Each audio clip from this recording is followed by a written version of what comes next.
Good morning across Australia. I'm Dante St James. We're going to look at facing down our fear of failure, our fear of change, and our fear of success by understanding what fear is and knowing that we can move past it as well.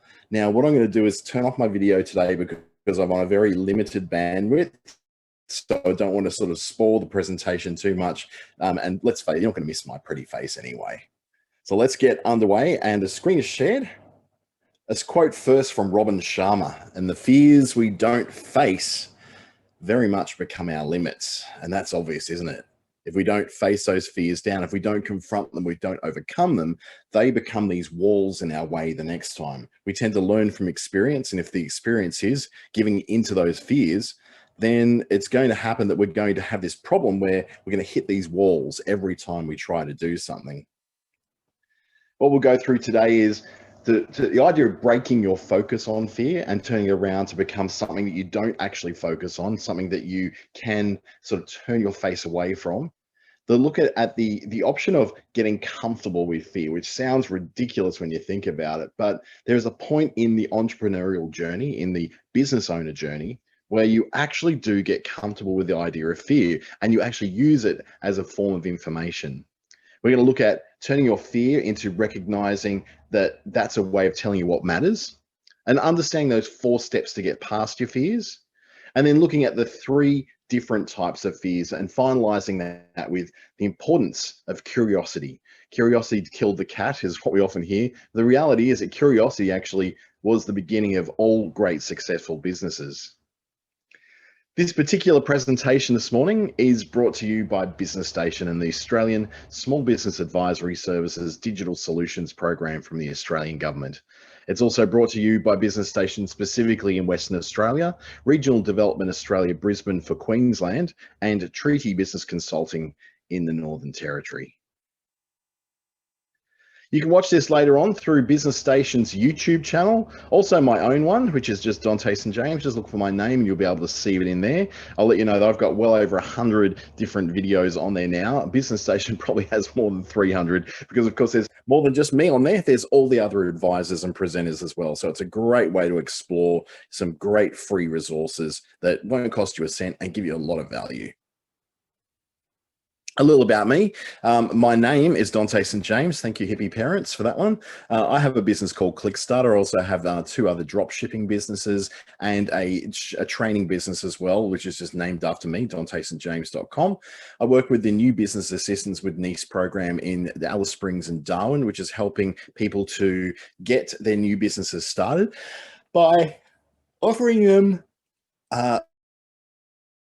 assistance in the form of mentorship, in the form of a fortnightly payment that happens from the government as well, and through a structured set of learning through both a Certificate 3 and 4 and ongoing learning opportunities. That's also led me to working with Google's Digital Springboard Digital Literacy Program, being a lead digital advisor for Treaty Business Consulting in Darwin, and working with the Boost with Facebook Australia program with Facebook. I'm actually off to the Central Coast of New South Wales in about a week and a half's time. Actually, exactly a week from today, I'll be there, actually presenting on stage. That's scary. So I'll be doing that as well as part of my work with Facebook Australia. The first principle of fear we're going to look at is that you get more of what you focus on. Now think about this, right? You buy a red car, then everywhere you go, you see red cars because you now notice them. There are not more red cars on the road. There's not a magical overnight sale of 50,000 extra red cars. You just happen to see it. The same thing happens. You buy a pair of shoes, you now notice those shoes everywhere. You buy a new top, and then you notice other people wear that top as well. You become a supporter of a sports team, and suddenly you find yourself surrounded all the time by other supporters of that sports team.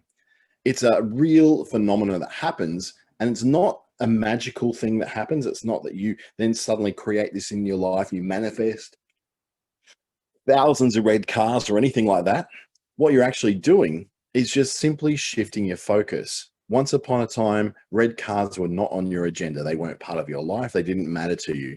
But the moment you buy that red car, it becomes something in your life that matters. It becomes something in your life that's common. It becomes something in your life that you focus upon. And so naturally now, you're going to notice more red cars because you notice your own, you now notice others, particularly if that car is the same make and model as the one you've got. From a very, very young age, though, we're taught to avoid danger. Don't cross the street without a parent.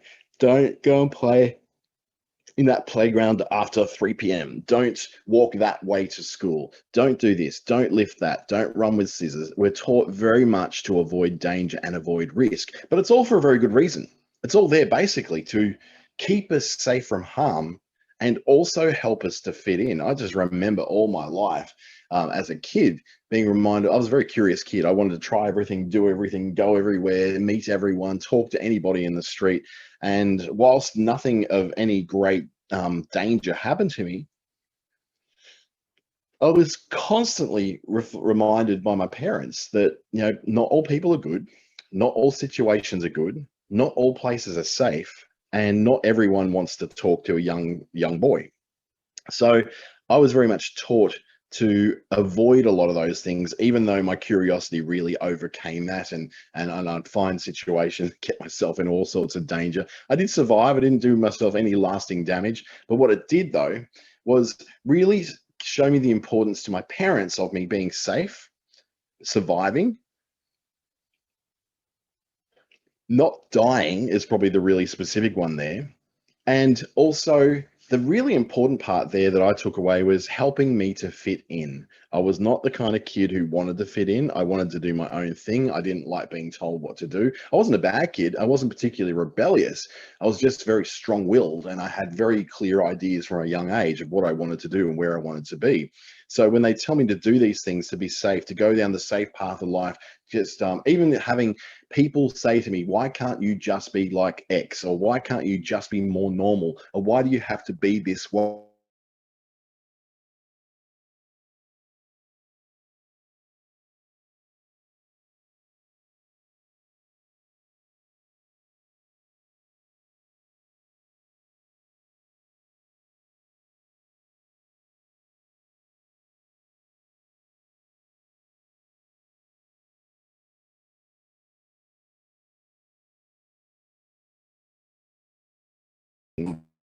Ourselves.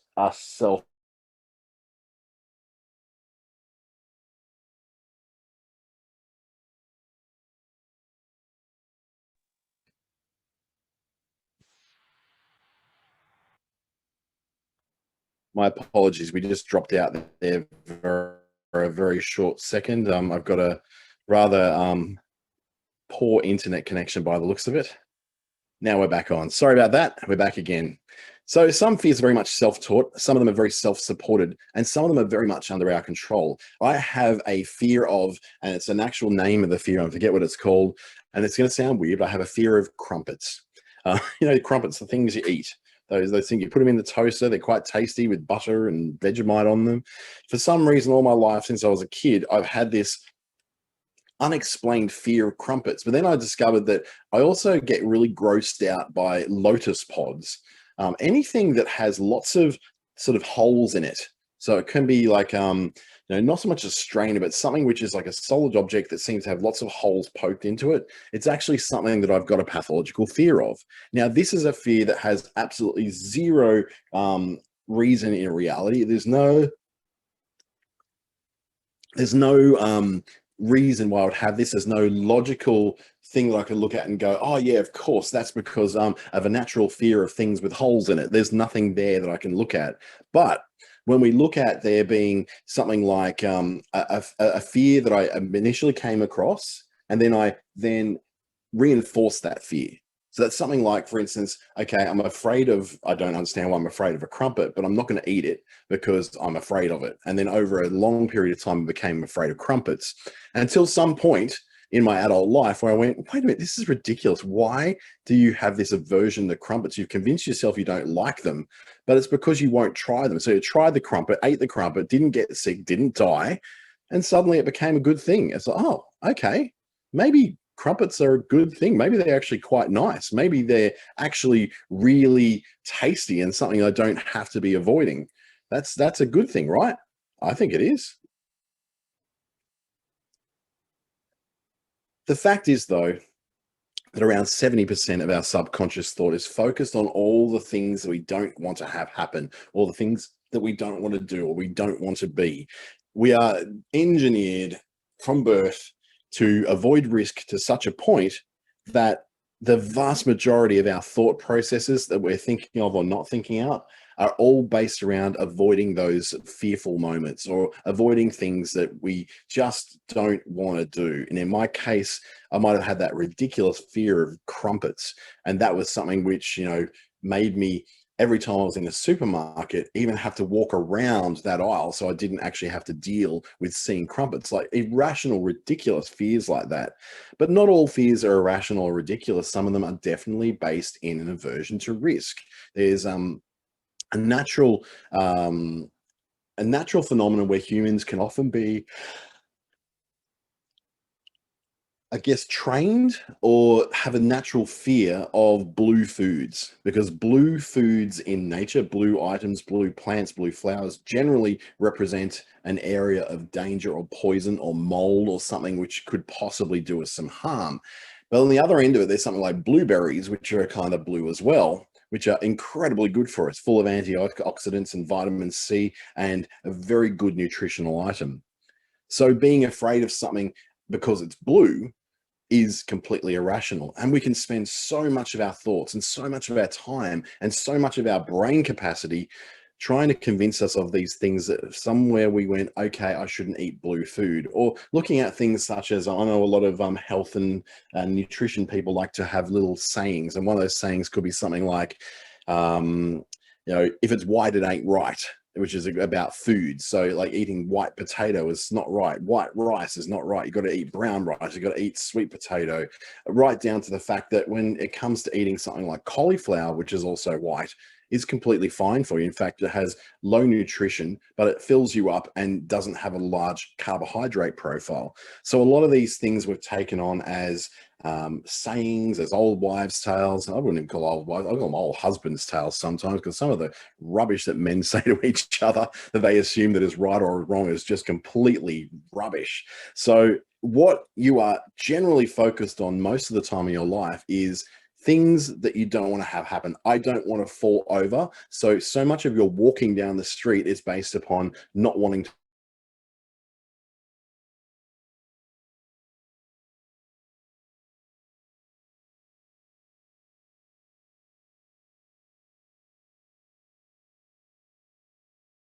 here is looking like a, rather than or rely on your subconscious focusing on doing the best job you possibly can.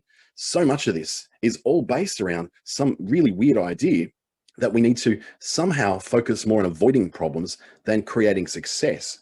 And that's a really big problem if you're going to be a business owner. Because while this happens and you're doing all this fear based stuff and you're doing all this stuff like trying to avoid problems, your brain is releasing a substance called cortisol, or the stress hormone. And that stress hormone takes away all your creativity, all your resourcefulness, all the thoughtfulness, all the logic, and it just goes into pure fight or flight. It creates a breaking down of cells. It actually tries to make you either stand still, run away, or somehow fight something that doesn't even need fighting. So whilst you're going through this fear, whilst you're going through this unconscious avoidance of everything, it's not like nothing happens. It actually is the opposite. A really bad thing happens. And that cortisol release is what is actually going to make it harder for you to overcome that fear. So when you're operating out of fear, you're operating out of stress. When you're operating out of stress, your body is shutting down. When your body's shutting down, your brain goes into alligator, reptile, dinosaur mode, and it doesn't think about the positive things, the creative ways through, the resourcefulness and the logic. It just thinks of, I'm scared, quick, shut down. Pretty scary, isn't it? So what do? We start with getting comfortable with what fear is. Fear is not some boogeyman. It's not even something which is like this grand, huge thing that lives inside us. Fear really is the subject of, well, whether you do a good job of doing the will I die test. And the will I die test is quite simply just going, okay, if I speak in public, will I die? If I lose all my money, will I die? If I leave my job, will I die? If I leave my abusive partner, will I die? If I try this new way to do work, will I die? If I step on the crack in the pavement, will I die? You get it? This is this constant game we need to play. And that's the first step of overcoming that fear of failure, success, or change, is understanding the realistic outcome of what could happen if you do the thing you're scared of. Say, for instance, if you speak in public, you're probably not going to die. You may be embarrassed if you don't do something right. You may think it's people might laugh at you, but will you die? You're not going to die. It's not going to happen. Likewise, if you, excuse me, just had a quick sneeze there. Likewise, if you fail in business and you lose all your money and you have debts piling up around you, now things might be difficult for a few years whilst you go and get a job and you start to learn a new skill and you learn to save and you're paying off your debts and you're managing to carry on through that process. But the reality is that you won't die. That process won't kill you, not unless you let it.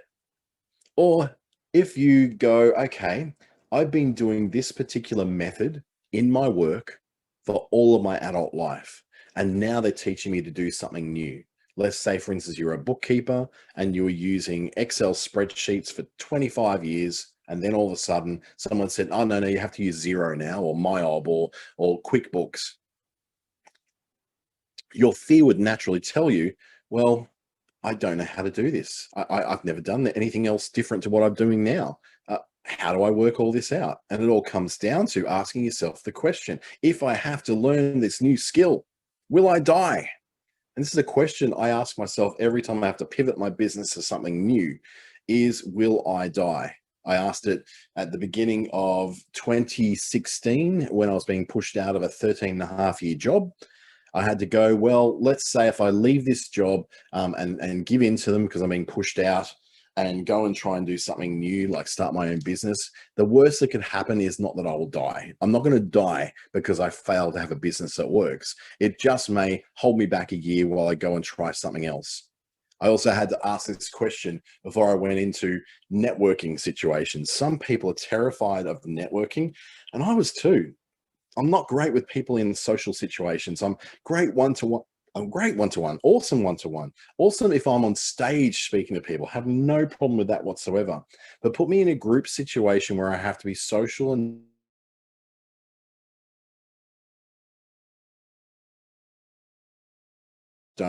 for an outcome that isn't particularly guaranteed, then I'm terrified. But initially I had to just go and do this thing that I'm scared of. Will I die? And the reality was that going into a networking situation, talking to people I don't know about my business and what I do and who I am, did not cause me to die. Pretty good, huh? Now, the reality is you're a business owner. If you're a business owner, you are naturally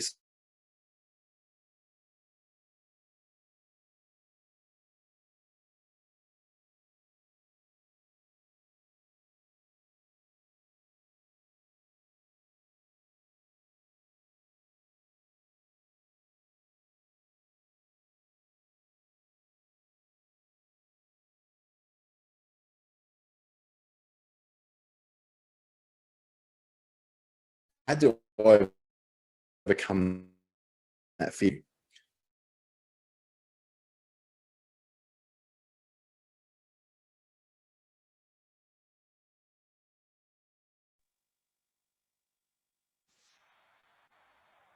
And we're back again after another internet dropout. My sincere apologies for this. I'm running in a very remote area at the moment with a mobile connection. So hopefully this stays together now. As a business owner, you also get comfortable with, or at least acknowledge, that failure is part of the deal of being a business owner. It's part of what you do as being a business owner. It's not something you can necessarily avoid at all times. In fact, it's kind of inevitable at some stage, something you're going to do in business will fail, or you never know, the whole business could fail. That's a reality. I've certainly had it fail. I've failed. My first two attempts to create a business both failed. The first one lost me a lot of money. The second one didn't lose me money, but lost me a lot of momentum. And the third time I succeeded, and I'm still going with that. So you are naturally a risk taker. At some point, you made a decision. You overcame the fear of starting a business, walking away from the security of a job, or walking away from even the security of a Centrelink payment, and decided, no, I'm going to overcome this. I'm going to move on to something else. I am going to push past that fear and become a business owner. So you've done it before. It's the nature of the business owner, the entrepreneur, to walk past their fears. It's inevitable that you will actually come past those fears. Because unharnessed fear is the enemy of business.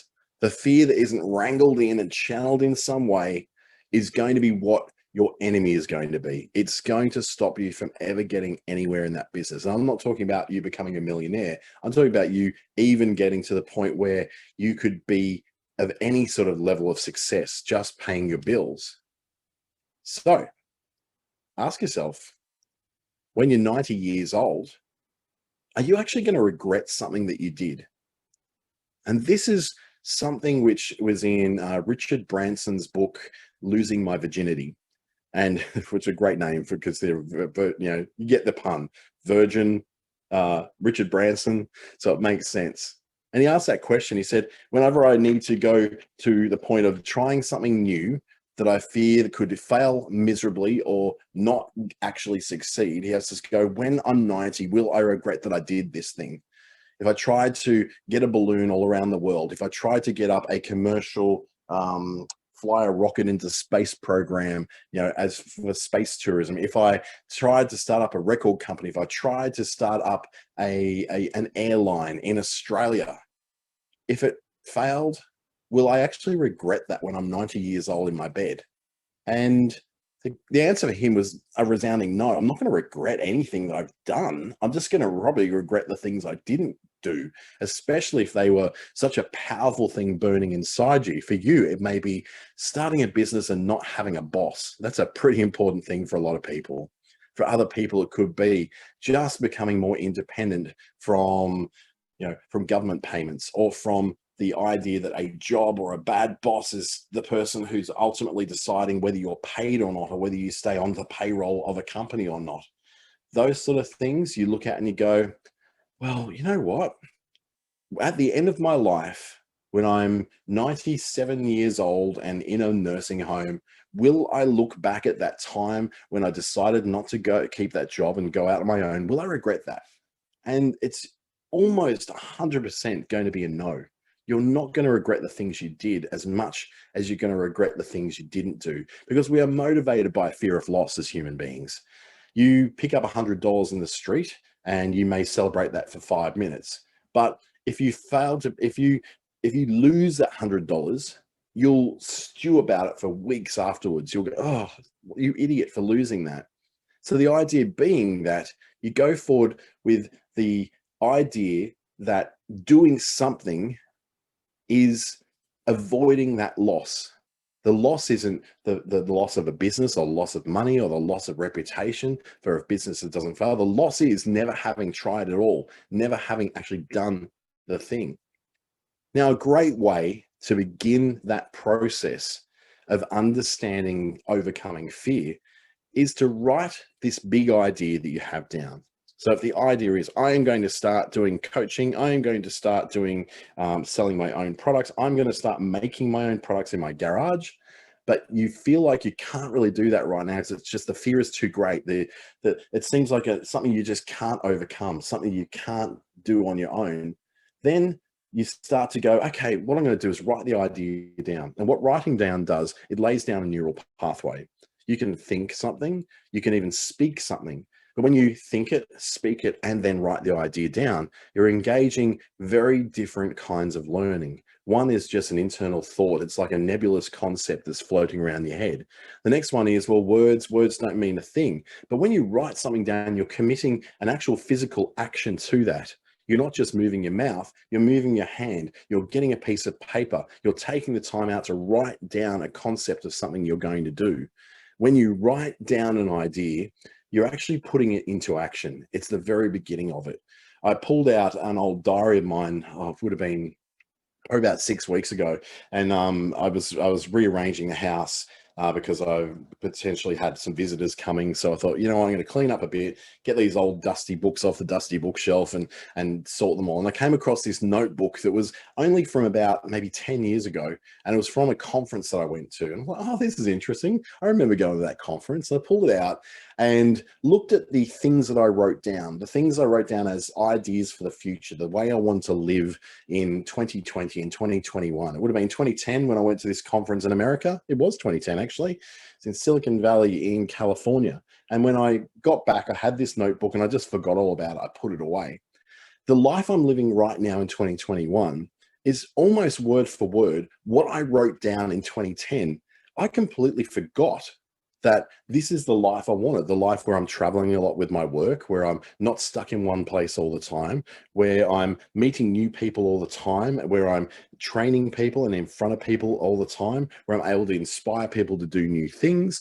And I'm able to work mostly from home when I'm in my hometown, but otherwise I don't have to go to an office or be employed by anyone. That is exactly the kind of life I've got now. When I wrote that out in 2010, actually wrote it physically in a book, it became an intention. And that intention, even though I forgot all about it, was the start of something very special that today in 2021, I can thank myself in 2010 for actually making those things and putting those things down and actually stating those intentions in my words spoken, in my thoughts inside my head, and on a piece of paper in an old notebook that's still now sitting on my bookshelf. Though I pulled out that page and actually put it in a little A4 frame. So now I've got it right there in front of my desk to remind myself that where I am right now is exactly where I chose to be. So when you start stepping out and conquering all these little goals and all these little fears and all these things that you feel like you're holding back, they're holding you back, then you start to realize that your courage grows that little bit. It's like the cowardly lion in The Wizard of Oz. His first step was to step out and engage with Dorothy and the Scarecrow and the Tin Man, to talk to them and have a real conversation with them, which was terrifying him because he didn't have courage, he didn't have the nerve. So the idea was to do something little at a time, take one step along the yellow brick road towards being that courageous lion that he knew he could be, so that allow that roar to come out eventually, even though it felt more like a squeak at the time when he met Dorothy. As your courage grows, you're then giving yourself permission and a little bit of confidence to do more of those things that scare you. One of those great little principles that comes up quite a long, and it's actually in a song from, would have been in I want to say the late 90s, a song called Don't Forget the Sunscreen, or the Sunscreen song. And one of those, it was like a whole song with spoken principles, spoken psalms of a sort, or spoken affirmations. And one of the ones that spoke out in there, and the first time I'd ever actually heard the term, even though it's an old one, is do something each day that scares you. And that's one of the Richard Branson principles. That is one of the principles of one of my favorite motivational speakers, which is a woman called Francesca Moy, who works out of Queensland and does incredible like personal self-development coaching classes. And she says, you just have to do something that scares you, and it may blow up in your face, but it actually doesn't matter, because every time you do something that scares you, you grow your fear muscle. You grow the muscle that's starting to build against you being fearful of everything. So as your courage grows, you've got the capacity now to do a few more things that scare you. Don't overwhelm yourself. Don't set yourself so many tasks to do that's unrealistic and you end up, not achieving any of those things. But back in 2010, when I remember writing down those things, some of the things I wanted to do was to travel the majority of the time of my work. Now, in 2020, that may have seemed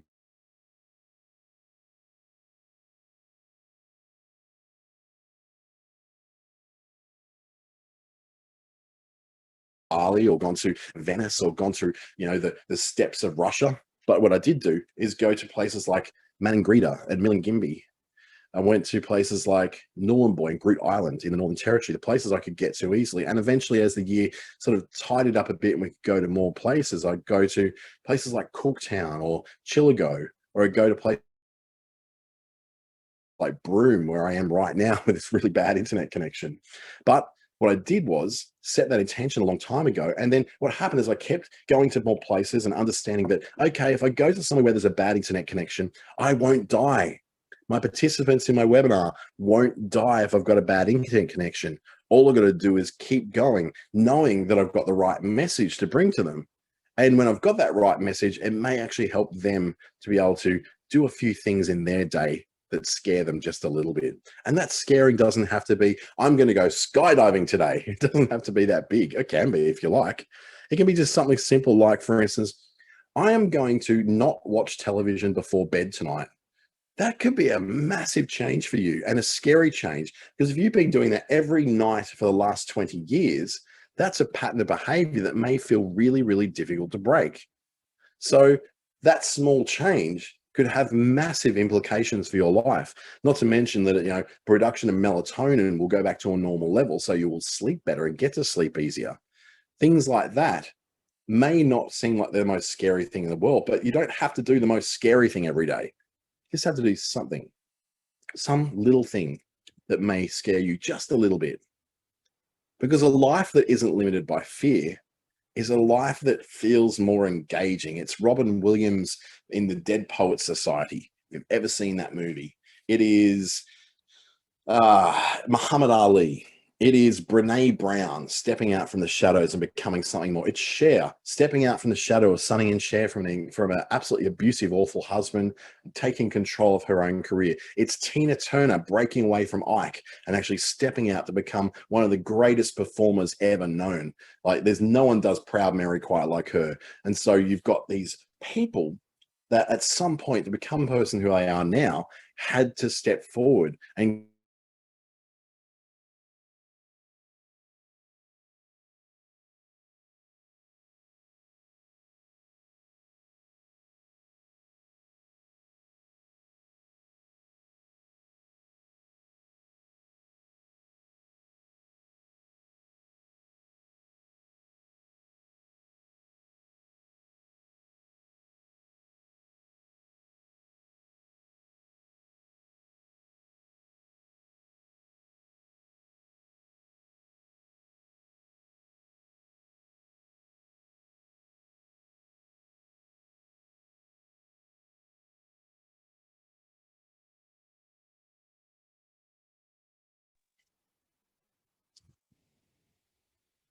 we're back again. Let me share that screen and get us back to where we were.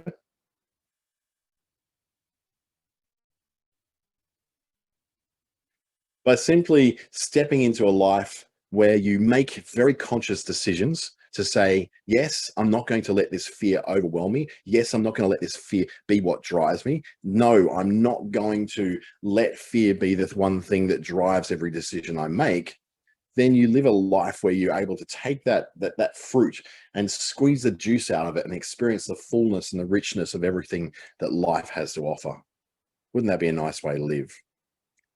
So understanding fear also means that you understand that it actually is an instructional thing. It's a bit of information. It's information that can show you that it means you care. The fear of losing your children is legitimate fear. It's a fear that shows you that you care for your children. A fear can be a legitimate reminder of danger, like stepping close to the edge of a cliff is a reminder that falling over that cliff may kill you. It may lead to your death. So that is a fear that is very legitimate. Fear is just information. It's not an emotion. It's not a driving force. It is information only. Fear can also be a reminder of past issues you've had. And this is where it starts to go into a bit of a bad position, where it starts to say, you know what, I may have this fear because, I can justify it because of what happened to me 20 years ago. Now, that kind of fear whilst it is very real to you and it plays over in your head because you may have done something in public that was very foolish a long time ago, you may have done something which got you very hurt many years ago.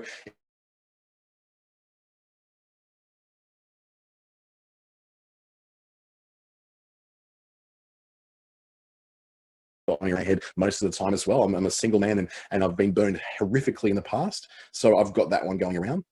But use that as an information source. It's not the only information source. It's not the only thing that will be running in your head. It's not the only legitimate piece of information you're going to get. It's one piece out of a range of different sources of information. So when fear shows up, it can just be the information that you care, that there is a legitimate danger or a reminder of something you may have done in the past that didn't work out. But fear also loves company. And you've probably heard in 100 different motivational speakers and people who coach on life success and life choices that you become that which you hang around. Iron sharpens iron, but likewise, you sit in a barrel. If you're a good apple that sits in a barrel of bad apples, you will become a bad apple as well. Generally, the bad stuff, it washes off on you. The fearful person likes to be around other fearful people because it validates their fears. It validates them feeling, yes, I am right to be fearful. I am right to be scared of this thing. Because look at me, I'm surrounded by people who are also liking to be scared of those things. We surround ourselves with cheerleaders for all the things we do. Whether we surround ourselves with cheerleaders for a step in the right direction for success, or whether we surround ourselves with cheerleaders who are cheering us on to become normal and to be like everybody else and not have success. It's kind of true, though, that it's safer not to be successful. You don't have to risk anything. You go to a job, you're not really risking a lot, really. If you've got a safe government job, if you've got a safe corporate job that you've been in for the last 3, 4 years, things are going along fine, you're doing just enough to get by, you're not really standing out or doing anything extra, then that's fine. It's safer to be successful. It really is. But if that's not good enough for you, if you've got a sense of destiny that something is bigger in your life, something is achieve. If you're Luke Skywalker on Tatooine, dreaming of becoming a galactic hero, if you are Liz from Eat, Pray, Love, who's in a bad marriage and dreaming that there must be something better that she can do with her life and about to go off on this 3-country adventure through Rome and through India and then through Bali before she comes to the end of it and becomes a better, more well-rounded person, well, yeah, it's safer to not do that stuff. But those people were written about and did the things they did because they took that step. Muhammad Ali took that step. Amelia Earhart, yes, she may have got lost in the end, but before that had incredible adventures and is forever carved in the memory of who we are. She became a legend, not because she died, but because she lived. That's a really good thing. Isn't that be great? You would hate that to be written on your tombstone that, she never really lived. She never really died because she never really lived. Where you could have, she lived. Oh, by great way to be. If you're starting a new business, the problem is though, if you're someone who sort of retreats to the safety and retreats to the very, very predictable and the very, very easy, then what's safe really isn't your driver for business. You didn't start a business for safety. You started a business for a reason. It could have been a passion. It could have been as a reaction. In my case, I started a business because I was spiteful towards my former employer, and I wanted to destroy them. So I set up a business in competition with them and actually caused them problems because I was stealing away all their intended clients. So I achieved what I wanted to do. Now I couldn't live in that. Living in a world of spite is certainly not somewhere. It's not a long-term successful campaign for your life. But it was something that I did fear doing, starting up that business, leaving that business after 13 and a half years to start my own. That took a lot of, oh, I have to stand up and actually give this thing a go. If you've already started a new business though, you're not necessarily driven by safety primarily. Safety might be a factor. You might look at it and go, I'm doing this for my kids so that they can have a better future. I'm doing this for myself so I can have better health. I'm doing this for my own sanity. I'm doing this for the environment. I'm doing this for the planet. I'm doing this for women. I'm doing this for men just like me. Whatever your driver is, safety usually isn't that driver, but it may be a consideration. So then when you think that, you go, well, am I really driven by fear as much as I thought I was? So now what we're going to look at is the 4 steps you can use to get past your fears. And this is one that I practice all the time. Whenever I go, oh, I want to do this thing. I want to go and do this conference, but no, it's going to be a lot of money to do it. And it's a long way to go. And it's going to put behind a project. So what am I going to do? I put it past these very, very important steps. The first step is that I need to embrace the fear. I need to say, okay, I know that this is fear. I get it. This is fear. I'm afraid. I'm just trying to protect myself. And there is very real risk in what I'm doing here. And I've felt this before and I've moved beyond it. But what I've got to do is understand that this is not some mysterious thing. It's not the universe trying to tell me a message. This is just me being fearful. It's me having fear. It's you being afraid to do this thing. But when you embrace that fear, it's like giving someone a hug in the middle of them yelling at you. Like they might get a bit angry and all that, but at some point they'll probably just go, oh, okay, let's hug it out. So embracing the fear is saying, it's not denying it. Denying fear is not going to help. We don't actually overcome anything by denying that it exists. We overcome it first by accepting. What they say is the first step of the Alcoholics Anonymous program. The first step is admitting that you have a problem. So saying that, yes, I am X and I am an alcoholic is the first stage. You have to embrace the fact that this is what you are, that you are afraid. Then secondly, you disidentify yourself. This is a quote from Eckhart Tolle. It's a way of saying you are not the fear. The fear is not you. It's just a set of beliefs. It is outside of you. It's a thing that you can define, you can look at, you can describe what it is. And by doing this, when you place it outside of yourself, when you say, well, I am not the fear, I'm just experiencing the fear. I am just looking at the fear. I am feeling the fear. You're saying that you're not the fear. By saying I'm afraid, well, that's not the words you want to use. The words you want to use is I'm feeling fear. And I get that. I identify with it, that I am. So what I do is I separate my identity away from the fear. So first, when you embrace it, you're saying this fear exists and I'm okay with that. The fear exists. Now I disidentify and say, well, it's okay that it exists, but it's not me. It's not me. I'm not the fear. And that removes its power. That allows the power of the fear to be removed from who you are. So that you just go, well, if I accept the fear is here, I also accept that the fear is not of me, that it's not me in itself. Well, then what do I think next? Then I think, well, what is the worst case scenario if this fear goes on? Am I going to die? Back to that question, will I die? Is it a loss of status? Is that what the big worst case scenario could be? Could it be a loss of money or a loss of control? Is that the worst case scenario? Is it a loss of my reputation? Is it going to mean people are going to look at me really weird as I walk down the street? And really, is this really so bad? If that worst case scenario is really that bad, we tend to go to the absolute nth degree when we try to justify our fears. Fear is actually such an unnatural thing for us to be taking on as our own thing that we actually go through whole periods of justifying that fear to ourselves.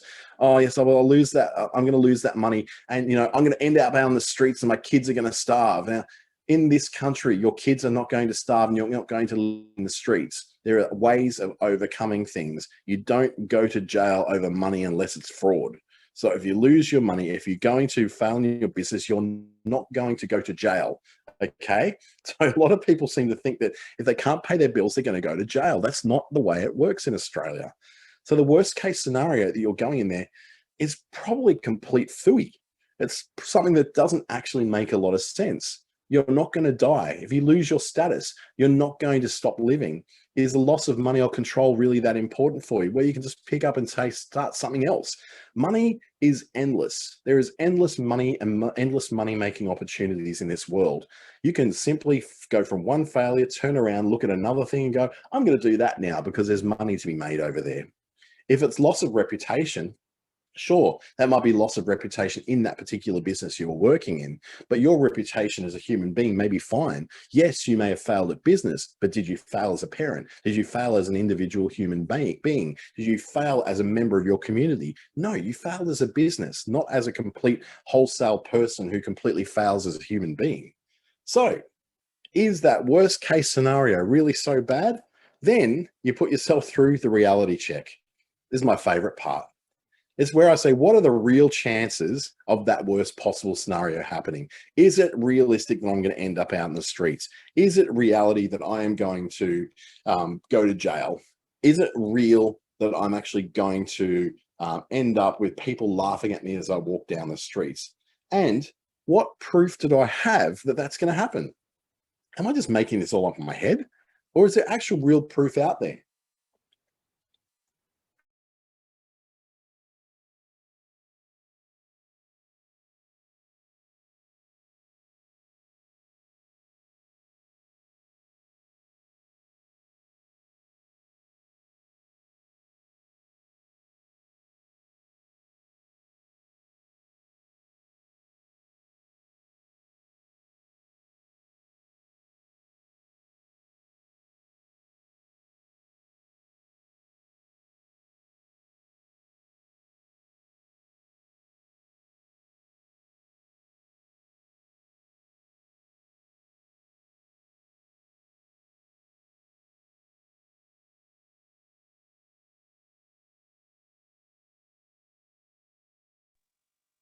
And people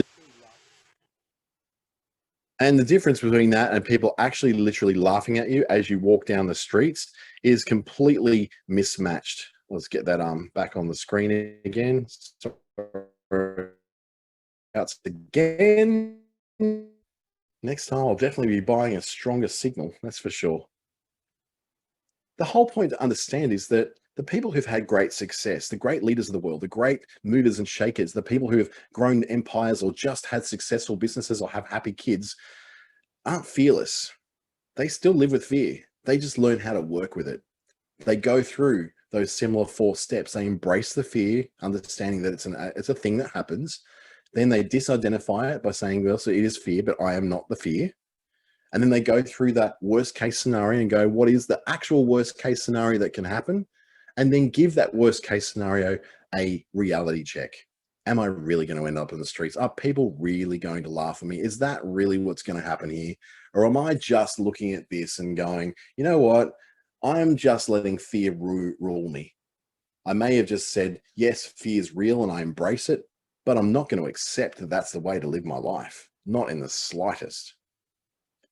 So different kinds of fear we look at is fear of failure. This is very real because we look at it and go, well, if I fail, this thing will happen. If I fail, I'm not going to succeed. We are driven and motivated by a fear of loss and loss. So if we're looking at loss, we're looking at, okay, that is that same process. We go through those 4 steps. Number one, do we ask ourselves if the fear is there? Yes, the fear is there. I do fear of failure. Secondly, I look at it and go, well, is this fear, is this who I am? Am I a fearful person? Or I look at that and go, no, I'm not a fearful person. I'm feeling fear right now and I accept that, but this is not who I am. And thirdly, we say, okay, if I'm fearing this failure in life and this fearing of this failure of my business, feeling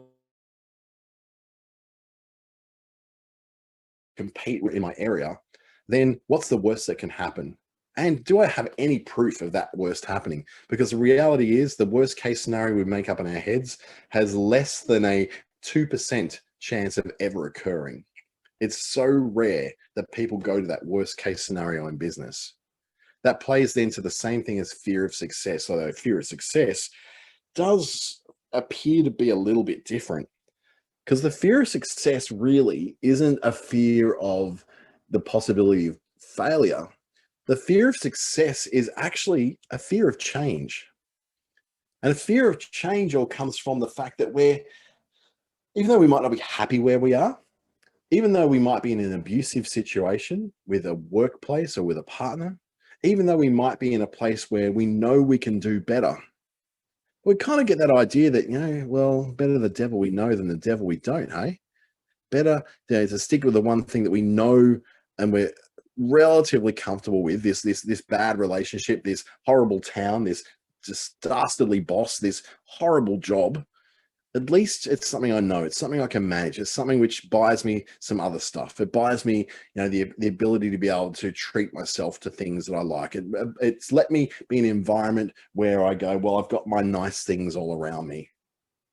That fear of change will hobble you from either success or failure because you won't make a change at all. That fear of change means nothing ever improves. Nothing gets worse, but nothing improves either. A fear of change is rooted in a lie. That lie is that the world will crumble if you make that change, that things will go horribly wrong if you make that change. So you train yourself out of that fear by simply taking those baby steps. Several slides ago, we looked at, change and the ability to grow courageous it's baby steps. It's not something you do in great big sudden changes. It's not something you do in great big sudden big blocks. It's something which you have to do one change at a time. If you want to stop drinking coffee, your fear of change will be, oh, I might get headaches. What will I do? My world will crumble if I stop drinking coffee. You'll go to that nth degree. But the reality check that you'll give yourself with that change you want to make in life is that it's not going to kill me. It may give me headaches, but they'll be gone within a day or two. I can also manage those headaches with things like paracetamol or with Nurofen, or just by drinking more water, because ultimately what is happening is my body's signaling a withdrawal from something, so I can replace that with something good, which is a glass of water. You can look at that fear of change and go, this actual fear of change does not serve me. This fear of change is not improving my life. This fear of change is just causing me to be a hostage in situations that I do not want to be in.